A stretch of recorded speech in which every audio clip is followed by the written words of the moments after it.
Hello.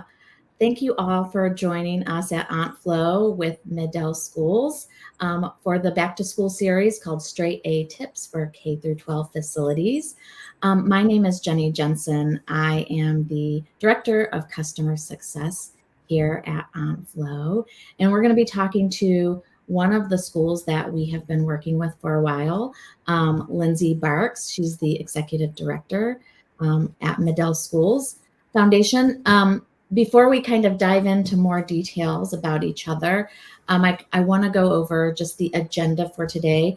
Lindse is going to share her story about how Middle implemented period products on campuses, some of the feedback, some of the challenges, and then we're going to have time at the end for any questions that you might have. So as we're talking, if a question comes up, please feel free to put it in the chat box.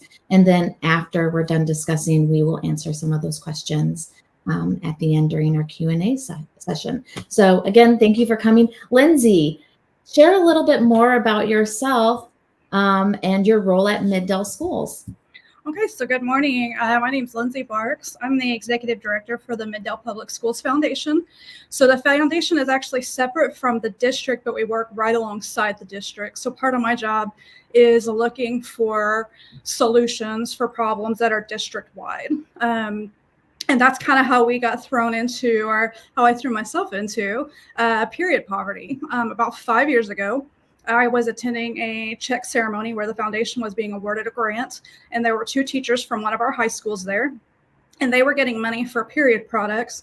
And that was the first time I had ever heard the term period poverty. And I honestly was blown away that it was something that happened. I had no idea that we had students in our district that were missing on average 2 to 3 days per month because they didn't have access to period products. And I knew immediately that this was something that the foundation can jump right into and we could solve this problem. And so we started looking more into what exactly is period poverty, who's affected by it, and what can the foundation's role be with this and to the solution. So I got with the head nurse of our district, and I said, okay, what is happening? What do we need? What do we need to help take this program that is happening at one school? How can we take it district-wide? And I found that we did have period products at our schools, but they were really big, bulky pads in these massive boxes. And the only way our students had access to them were to go to the front office and ask for them. So I'm sure many of you can guess what was happening. Nobody was asking for them. Yeah. And so we knew that we needed to have, students needed to have clear and easy access to quality products, not the big, bulky, boxy pads. That is not anybody who's an administrator knows that it's not one size fits all, that it varies from day to day and from person to person. Jenny, holler at me if I'm getting ahead of myself within our... You're not, no. So we started doing research, and I got connected with a small nonprofit here in Oklahoma City that was Period OKC. And they are attacking period poverty in our state, which is awesome. And they introduced me to Aunt Flo. And so from the very first meeting I had with our representative at Aunt Flo, they felt like a partner in this. I never felt like I was being sold to. I never felt like I was a product, I guess. I always felt like this was something that they wanted to help me achieve. And so we found out that they had these great dispensers that you did not have to put any money in, and it was perfect for what we were looking for. And so I kind of set a goal for the foundation of like, okay, we want to put these dispensers district-wide. So what does this look like? Let's say, okay, let's have a fun fundraiser where it's just for women, and we rally the women in our community to start tackling this problem. So my goal was that I wanted to have one dispenser in each of our 3 high schools and our 3 middle schools within a year. That was kind of, and then I was like, okay, and then over the years we can keep doing fundraisers and we can kind of see this expand. So I got connected with our local junior service league, and I told them, here's the problem that we're facing, and we would love this women's group to come along and help us. And the response was overwhelming. they were excited. First off, they didn't know that it was an issue. And I found from the past 5 years, that's been the case, is that we just don't know. People don't know what they don't know. And so the more I talk about it, the more I let people know, the more they wanted to get involved and the more they wanted to help. So we had this really fun Galentine's event where women came and we drank mimosas and they brought period products. And it was this really big launching point, and it got a lot of attention. And it got the attention of our superintendent, Dr. Rick Cobb, who is fantastic, and he is a champion for our students and our teachers in our district. And he came in and he said, okay, listen, if you, the foundation, if you guys can raise money to get dispensers in our bathrooms, the district will cover the cost of the period products. And so it was like, sold, done, we're going to do this. It's probably going to take me 5 to 10 years, but we're going to chip away at it, and we'll just keep buying dispensers. We'll keep having these small fundraisers. We're a blue collar community, and the foundation, we're a small nonprofit. So raising the money overnight wasn't going to happen. I knew that, but I was okay with that because we can just kind of chip away at it. Mind you, I never quit talking about period poverty. I never talked about how it impacts our students across Mid-Del. And we started getting more attention from more people. Fast forward a couple of months, and I have a meeting at one of our local hospitals that's completely unrelated to anything we're talking about today. But I was like, hey, we've got an idea for you. We'd love for you to partner with us. This is this problem that we're trying to tackle. And I think it'd be perfect for SSM Health, St. Anthony and Midwest City, for you to partner with us. And they loved it. And within 6 months, they gave us a grant of right under $40,000 to buy 201 period product dispensers. And now we were the first district in the state of Oklahoma to offer period products to all of our students. We had dispensers at every site across our district and in our administration building. And so now every teacher, every student, any visitor, everybody has access to quality period products whenever they need it. That is incredible that you were able to connect with all of those individuals to make this project happen for your school district. I want to know, as you were having conversations before even launching the program, were you experiencing any objections or any concerns about, why should we implement this? Like, maybe it's not a good idea. If I'm being honest, no, we didn't. Oklahoma, we're a conservative state. There's lots of conservatives here. And it was surprising to me. We didn't get any pushback from both men and women. Anytime we start talking about how much class students were missing because they didn't have access to a basic need, jaws dropped. People were floored. And it was like, how do we help? How do we solve? That's the thing. There's so many problems that we have in schools right now. Like, we can't find substitute teachers. We can't find bus drivers. That's not something I can fix. Yeah. I can fix this. We can put products in bathrooms and restrooms to where students have access to it so they don't have to miss school. 2 to 3 days per month. Can you imagine how far that can set somebody back? Because it does. It has a toll on these students.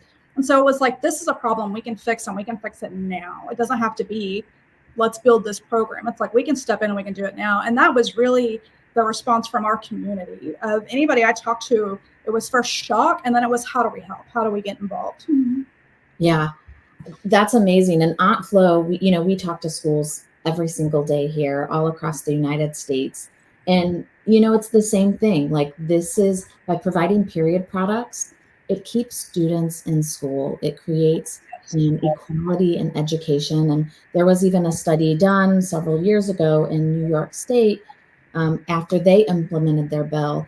And their study said that students will stay in school 2.4% more just by having access to free period products. So that's incredible that you were able to do that. But curious question. Sure. What was the timeline, right? So you had this idea, you started these conversations. What was the timeline from the beginning of the conception to actually getting the period products installed in the schools? So it was end of the school year when I found out that what period poverty was. Then flash forward that next year in February is when we held our Galentine's. And then by August, following that Galentine's, we had dispensers across the district. Wow. again, that was not what I had envisioned. I was like, we're going to chip away at this. It's going to take me 5 to 10 years, but that's okay because we're not going to give up. And if it wouldn't have been for our community partners like SSM Health, and if it wouldn't have been for the leadership of our superintendent saying, if you can do this, we'll do this. Like, I feel like all of our ducks just kind of lined up accordingly. The stars aligned, I guess, if you want to say that, but we couldn't have done it without the support of our community partners. Yeah, that's incredible. And I'm so glad that you were able to partner with all of those organizations to make this so successful. Mm-hmm. So you started installing the dispensers, the summer after, Mm-hmm. right? And so the beginning of the school year starts. How did you communicate to teachers, parents, students, what these new dispensers were in the bathroom? Like, how did you address those concerns? So let me start by saying one reason why we wanted to partner with Amflow. I have a long list of reasons why we were grateful to have found you guys, but one was that the product was high quality, but they're also cute and trendy, right? So our students, they look appealing, and while that might not matter to me, I'm almost 40, it absolutely matters to my 13 and 14, 15-year-old daughters, which you can see in those pictures. It matters to them what stuff looks like, and so we want our students to feel valued. We want them to know, like, we're not getting the bottom of the barrel stuff. We're not finding the cheapest products we can. We want to give them something of substance and of value. And that's why for our secondary sites, all of our middle school and our high schools, we gave students the option of tampons or pads. And then we also put dispensers in all of our elementary schools, and they have pads only. That was a huge deciding factor for us. So once we knew that we had secured the funding and we were starting to install the dispensers, our first step was to talk with principals. Here's what's happening. Here's what's getting installed. And I'm thankful for our superintendent, because I felt like we were a force together of like, here's the foundation's expectations, here's the superintendent's expectations. And those expectations were, we know students might take more than they need for that day. That's okay. That's fine. We know that there have been TikTok trends in the past where bathrooms get vandalized. That's okay, because Aunt Flo had told us we have a warranty on our dispensers. And so we went into it without that fear of like, what do we do if students behave like they're not supposed to? And we communicated that with our principals, like it's okay. If they need it, they're going to take it. That's fine. We're okay with that. And then after we held a press conference, because we're really proud of the fact that we're the first school district in the state of Oklahoma to offer a program like this. Then we started implementing, telling our parents, here's what's happening. We're so excited. Your students are going to have access to period products constantly, all the time. Whenever they need it, it's there for them.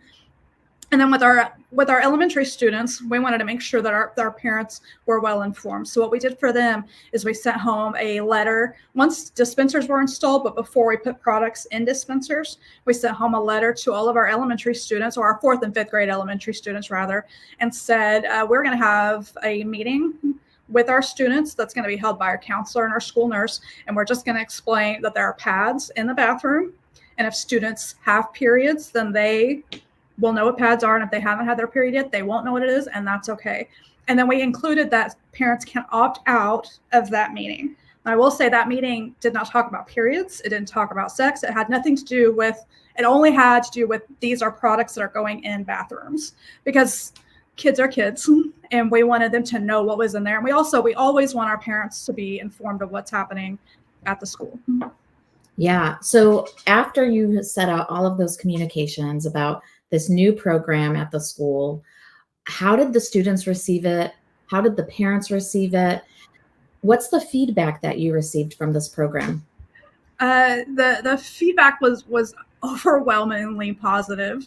The first day that products were in bathroom, I got pictures from my daughter of when her and her friends, lunch, they went in the bathroom and they saw the dispensers and they all screamed because they were so excited. And then I've gotten a lot of selfies in the bathroom with girls in front of their period products. And we've gone to different sites and we've seen sticky notes on the mirror of like, thank you for this. Thank you for providing this.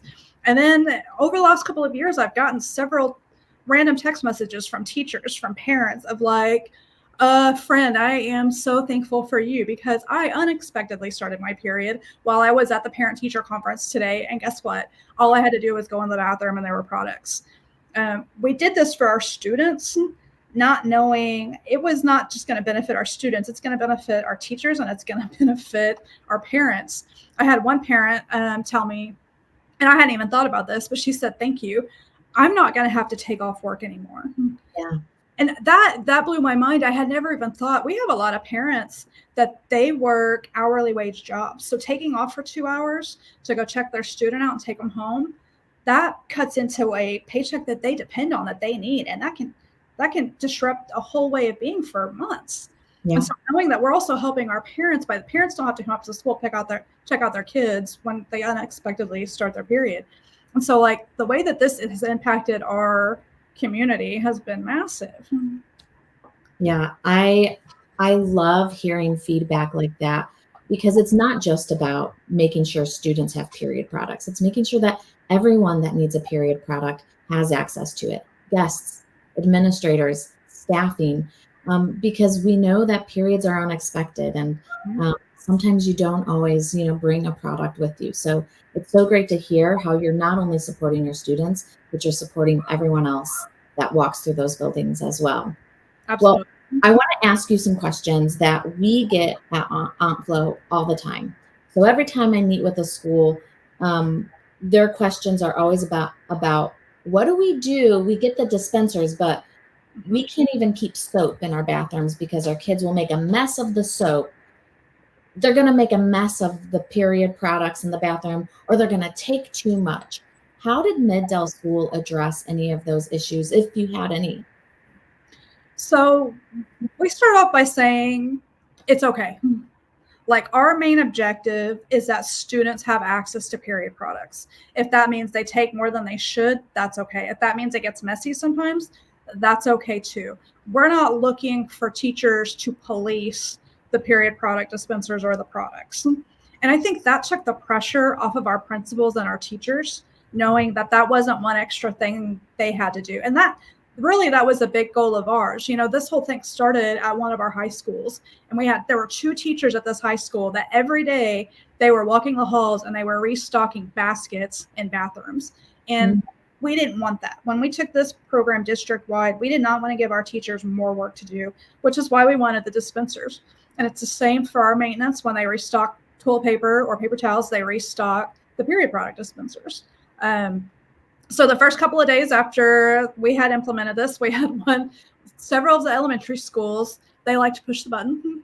And so there were lots of pads that were just at the bottom where they come out of the machine, because kids would just push the button and they would leave the pads. So what we did?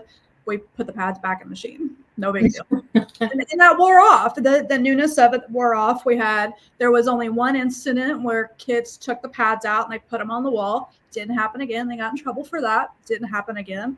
And one thing that we noticed that there was the first 2 to 3 months after we put the dispensers in, we were going through products really quick. But we anticipated that because we kind of saw it as the same as our students who are affected by food insecurity. When a kid is food insecure and they get access to food, they're going to hoard it because they don't know how long they're going to have access to it. But once our students learned that the products weren't going away, they weren't going anywhere, that went away as well. Students take what they need when they need it, and that's okay. We also have programs where we send food home over the weekend with students. So what we did is we partnered with that program and we said, okay, let's put extra period products in those same backpacks so they have as much as they need over the weekend. Because it's not just about when they're at school. Yeah. We want to help our students succeed long term. And so that's something that even if a student wants to, whether they take it out of the period product dispensers or if they want to go and talk to a teacher and say, I need a little bit more than what we have in the bathroom, we have that. Because we still have community partners that donate boxes and packages of pads and tampons. So we have excess that we can just send home with students to where they have it at the school and they have it at home as well. That's incredible, Lindsay. I actually didn't know that you guys were sending period products home with the full food boxes as well. That is a brilliant idea, and I'm going to jot that down for all the other schools that I talk to. Another question that I get pretty frequently is like, okay, I can understand the value for putting period products in the high school and the middle school. But Mid-Del did something very unique. You put dispensers in the elementary buildings. Can you tell me a little bit more about why you made the decision to add period products and period product dispensers in those elementary spaces? So when I first learned about period poverty, first thing I did was got with our nurse and said, okay, is this really as big of a problem as what I'm seeing? Like, is this a misconception, or is it being blown out of proportion? And she said no, and that over half of menstruating students are leaving. And this is just in Mid-Del, but I would suspect it's everywhere. But over 50% of our menstruating students have started their period while they're in elementary school. So they're going to leave elementary school already having started their period. And for those of you who are not menstruators, starting for the first time, it can feel traumatic. Knowing that we can help those students, those third, fourth, fifth graders, of like they've got access, whether it's the first time they've started their period or if they've had their period for a year and they know what to expect, but it comes unexpectedly. We wanted every student to have access. So it was really important to us to only have pads available, but they needed, just because they're younger doesn't mean that they don't need products as well. So what we did is we put in our fourth and fifth grade hallways, every elementary school has a pad dispenser. I love that. And who is responsible for restocking the dispensers at your schools? So that's our maintenance. That we just added. That's one more thing on their list of things to do. When they restock toilet paper and paper towels, they're going to restock the product dispensers when it's needed. Well, I'm going to just gloat on Aunt Flo real quick too. One of the amazing things about our dispensers is it holds about 50 times as much as any other commercial dispenser that you might find out in the market. Our Model E and our Model P, which is what Mid-Del has, holds 100 period products. So that way it helps your maintenance department, your housekeeping department from having to restock that dispenser as quickly. Right. Well, I think we're going to open it up for some Q&A now. If you have any questions, please throw them in the chat. I think we have one already, Lindsay. The question is, any tips for schools looking to get funding or sponsors for grants to help finance the cost of a period program? Sure. So my first tip for you is go find your women's groups. We partnered up with Junior Service League and with Zonta because those are big women groups around here. We're close to Tinker Air Force Base. And as soon as these women found out what was happening, they were eager to jump in. They were eager to help. And I think that's the thing, is a lot of people just don't know. I didn't know before all of this. I had no idea that this was an issue. I didn't know that 1 in 4 students in our nation will miss school because they don't have access to period products. Had no idea that was a thing. And so I would talk to anybody that would listen to me. I talked to business owners. I talked to churches. Medical field is a big one because that's something that they can help with because it's a medical issue. And one thing that we did that helped with SSM Health is that we put stickers on all of our dispensers. This dispenser was provided by, in partnership, Mid-Del Foundation and SSM Health. We wanted to give them the acknowledgement that they're the ones that provided these dispensers. And anytime I can talk about it, I shout their name out because we wouldn't have been able to do it without them. Not that quick anyways. So look for business owners. And just because you can't do all across your district at once doesn't mean you can't start. You have to start like the other teachers did, where you buy Aunt Flo products, but they go in a basket in a bathroom. That's a start. And so start small if you have to. There's not one way to do this. There's a lot of different avenues. There's a lot of different roads that you can take to get to the finish line. But you just need a couple of people that are passionate about it, that honestly, that won't shut up about it. I told Jenny earlier, my friends and family are probably tired of hearing me talk about periods, but I don't care because I'm passionate about it and I want people to know the impact that they can have. This is an issue that we can solve now. It's something that we can take action and we can solve now. And that's not always the case. It's rarely the case, I think. Yeah, and it's such a nominal cost, right, to support your students and support, the schools with period products. when we crunch the numbers here at Aunt Flo, what it comes down to is $2 a student per year for period products. It's such a nominal cost in the grand scheme of things. And so it's a simple step, but it does make a huge difference in, the culture of your school and, just the quality of education for your students as well. I think we have another question in here. It says, someone is asking the average number of period products a school goes through a year. Oh, interesting. Well, do you want to answer this, Lindsay? I have a answer, but do you want to answer? No, I'll let you answer this one. Okay. I don't want to misspeak. So typically when we work with schools, if they are doing a basic program of providing period products and dispensers in their restrooms, we look at the student body population and we take the number of menstruators in that school, and honestly, we estimate one period product per month per menstruator, and that's kind of how we figure out the cost. There are students that will be taking more than one period product per month, but of course, there's going to be students that aren't going to be using those products. And genuinely, we're pretty on the mark when we do our estimates for that.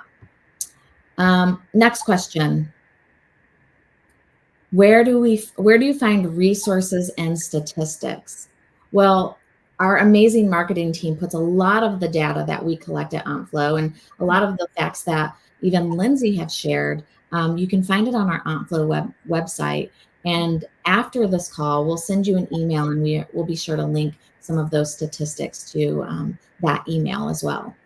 If I can plug, Aunt Flo also has a lot of awesome graphics that you can download. We put some of our schools are older, and that means they have older plumbing. And so we put signs in all of our bathrooms to remind students where they are supposed to put used period products when they're finished with them. But they're cute and they're trendy and they look fun. And so there's all kinds of resources on the Aunt Flo website.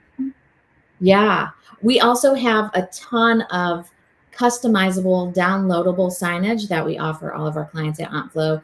We also have signage pre-made. You can go to the Aunt Flo website to see any of that information as well. We have another question that came in, Lindsay.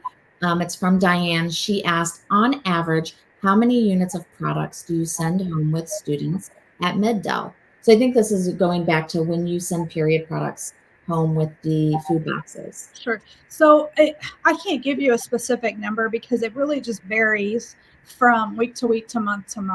But we want to have enough to where students have access to it, and whether they request it or whether it just gets put in backpacks.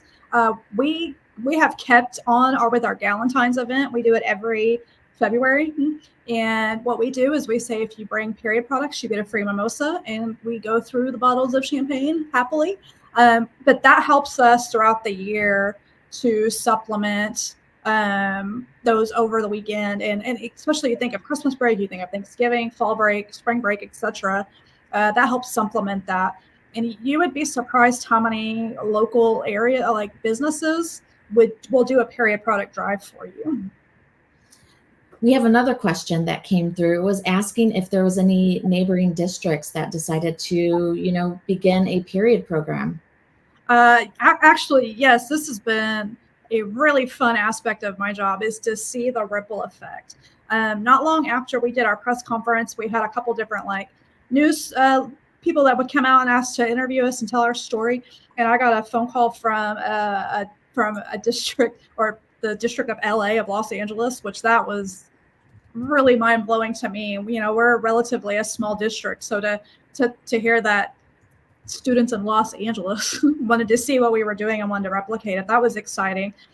Tulsa Public Schools, after we implemented ours, reached out to us and wanted help, and they actually partnered with Aunt Flo as well. I've had a school district from New Jersey reach out and ask.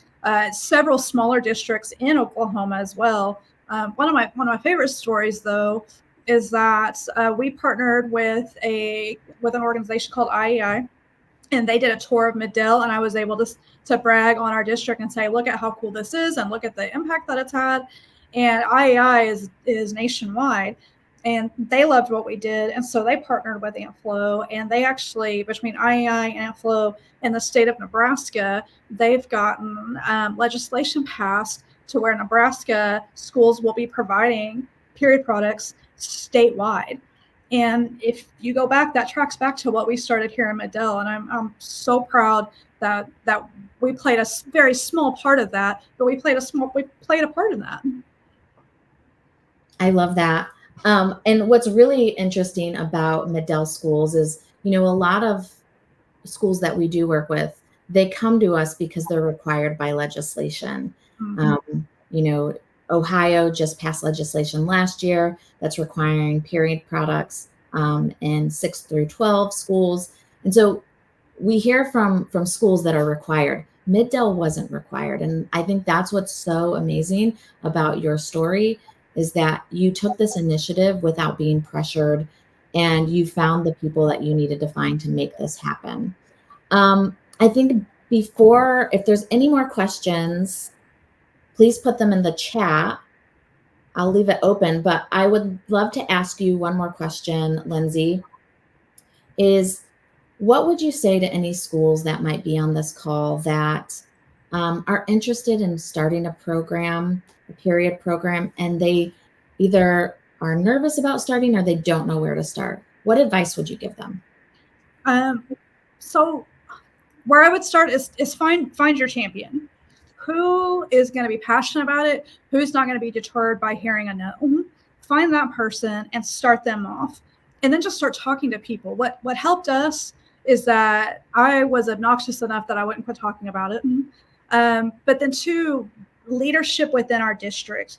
Our superintendent from the very beginning said, this is what we're going to do. And that helped us a lot, because even if principals, if they weren't excited about implementing it, it didn't matter, because they didn't have a choice. Our superintendent was like, this is what we're going to do. This is what our students need. So This is what we're going to do. And that made all the difference. So find that leadership that's going to have your back, that's going to help you. I've talked to other smaller districts in our area that a teacher reached out and said, how do I implement this? My principal shut it down because our students wouldn't appreciate it, and they would tear up the bathrooms. And that's just, while I get that perspective, it's not looking at the bigger picture. The bigger picture is we want our students in their seats. We want them learning, and we want to take away any barrier that is put in their path. And that was our objective. So if a dispenser gets vandalized, is that worth it? Yes, it is. And that was the attitude that we had. And it makes all the difference. So find your people, find your group, find whether it's different nonprofit organizations, whether it's businesses, whether it's other teachers, whether it's students. I've seen great stories from AntFlow of students that are implementing programs in their schools. Find somebody that's passionate about it, because when you find that passion, they're not going to give up. We had two more questions. Oh, we had two more questions that came through. One question was, have you had replacement? Have you had to replace any dispensers due to vandalism? Not a single one. The worst that's happened is kids put pads on walls. Yeah, and how do you address that, right, when they put pads on the walls?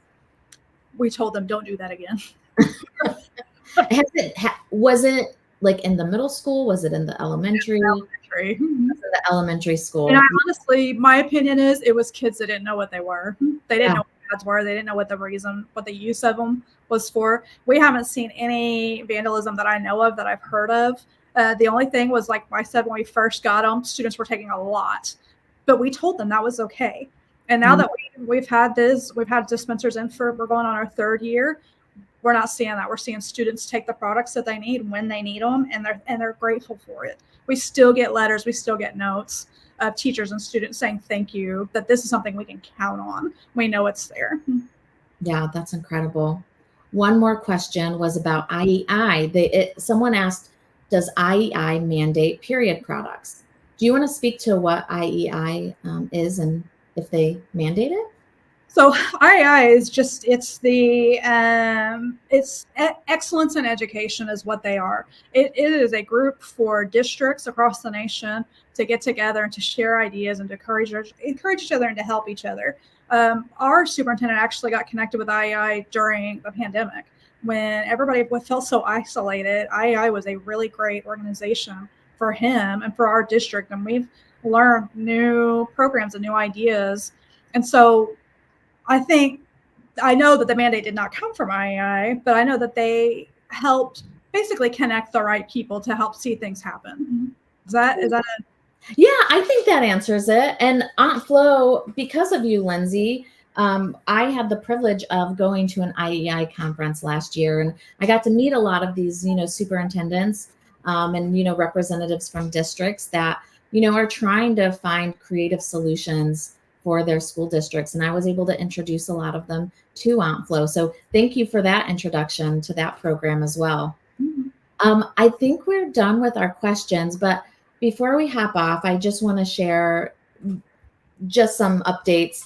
After this call, if you have a question or someone has a question, we're going to share my email address and Lindsay's email address in an email with you after this call. So please reach out to both of us, schedule time, meet with us, ask us questions that you might have. We're happy to answer them. yes? And I just want to thank you, Lindsay, for cutting some time out of your day to chat through all the incredible work that you have done at Mid-Dell Schools. And I want to thank all of our guests on this webinar for joining. We really appreciate your time. And please reach out to us or visit the Aunt Flo website if you have any questions about implementing a period product program in your schools.